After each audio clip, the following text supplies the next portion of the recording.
Hello Gun World, this is the Bucket coming at you today with my Type 14 Nambu. If you've been following my channel for a while, you'll know that I really focus on handguns, and I really like World War II handguns. Most of them that I really focus on though are US military sidearms and German sidearms.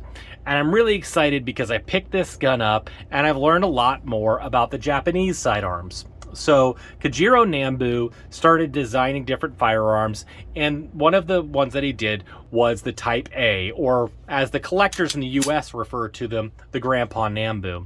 These weren't adopted by the Japanese military, but could be bought by officers, and they kind of adapted those and kind of, made some improvements and ended up coming up with the Type A modified, or the Papa Nambu.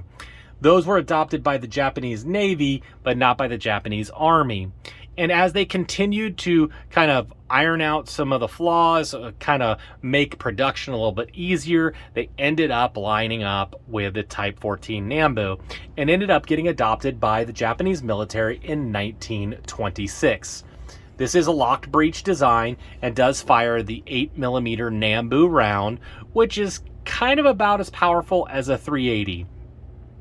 It does have a locking system similar to the C96 broom handle Mauser, and the Japanese military, the way that they thought, the sidearm was more of a badge of rank than it was as a thought of design to really be a man stopper. So they actually made their officers purchase their own sidearms for the beginning of the war, and they didn't start assigning these to all officers and NCOs until later on in the war.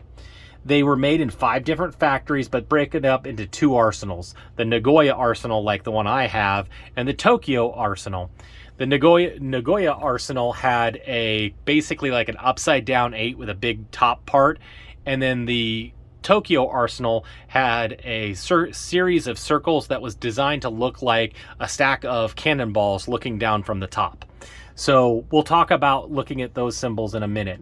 So when you look at this side of the firearm, you'll see the safety, and this arc kind of carved into the slide, and in mine into the grip, is going to be very common on all of the firearms. It's because the safety was really an afterthought, and this is actually a spring that the detent digs into the metal as you flip it from fire to safe, and that 180-degree turn or throw is going to leave that mark.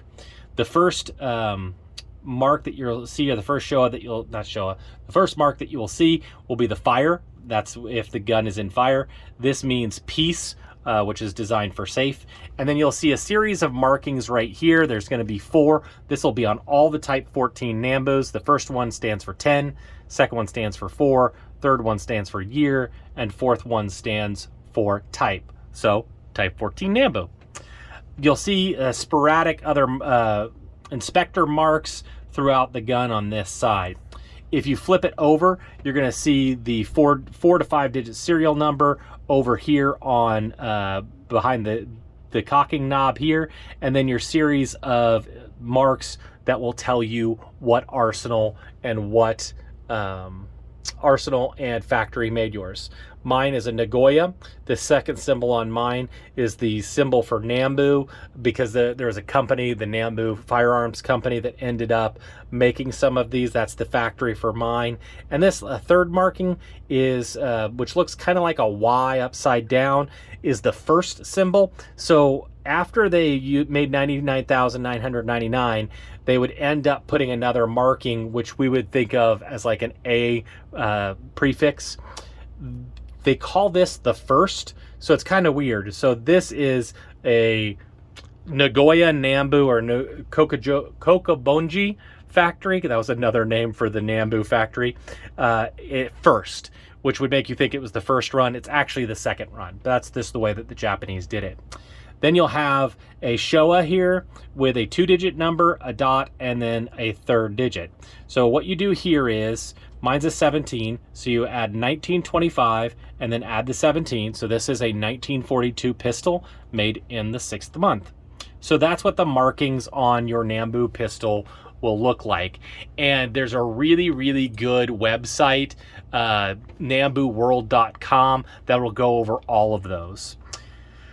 These guns did have a couple of different times that they would kind of update stuff. So there's two types of trigger guard. Early on in the war, they had a smaller trigger guard, and then the gloved hands, they had a hard time getting in there. So they have this elongated one on mine, which is kind of later on in the war, 1938 or 39, if I remember correctly. You will also see that these cocking knobs will sometimes change. Mine has these flat parts right here. As they went on, they ended up with just going a full round with just a basic checkering without these grooves in here. That's completely normal for your sidearm. Really early in the makings of them, they didn't have this little spring right here. This spring actually connects into the magazine, which is a magazine retention spring.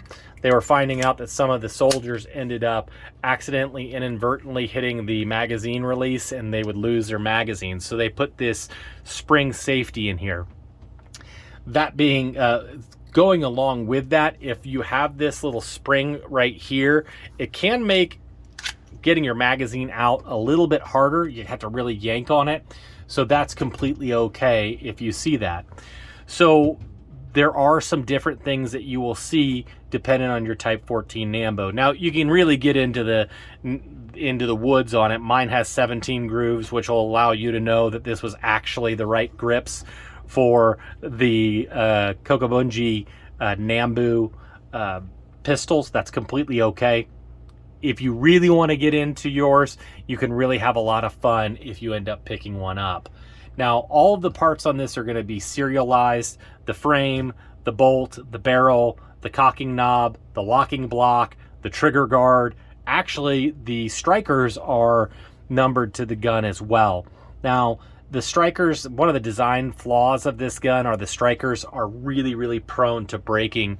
So it's not uncommon to have the strikers to have been replaced. You'll see that on a lot of these.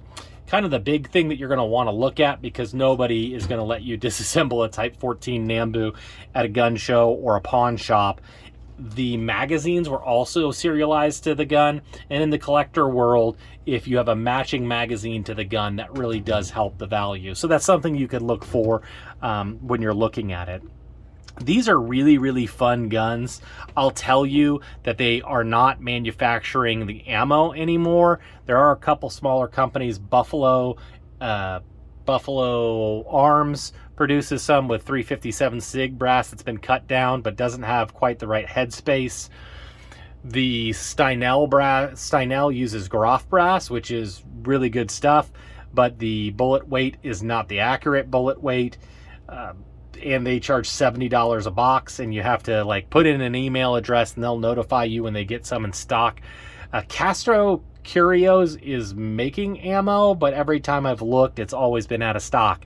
So if you're thinking about buying one of these guns, ammo is going to be something you're going to have to think about, as it's kind of hard to get a hold of and may not work with your gun, because these were all hand fit.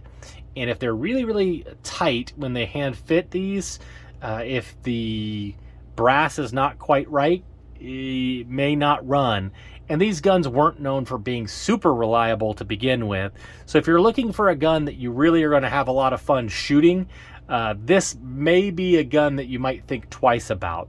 Also, the magazines, nobody makes them currently, so $170 to $325 just for the magazine is not unheard of. So if you're seeing a gun at a really good price at a gun show but the magazine's missing, just realize if you're going to want to shoot it, you're going to be spending buku bucks to get a replacement on it. So I really picked this gun up because I love World War II history. I wanted to have something like it, and it's been a ton of fun doing research, learning all about my gun, disassembling it, learning about all of the different ins and outs of it. This can be a really, really fun collector piece, and something that you really enjoy as a gun collector. It's not an inexpensive thing to do, and if you're going to be a guy that says, I want to take my gun out to the range all the time, think about that long and hard, because This safety is a spring, and they wear out over time. The extractor, the actual extractor itself, is the spring. So they can be known to break, especially if you're using brass that may not be exactly to military spec. Something to keep an eye on. I'm not telling you not to collect them.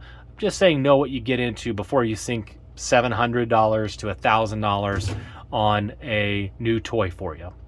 So I really want to thank you guys for supporting the channel. All the likes, the comments, the subscriptions have really been helpful. And as always, you stay classy. Little middle baby bucket, do you want to live in California? No! Why? Because I'm not a communist.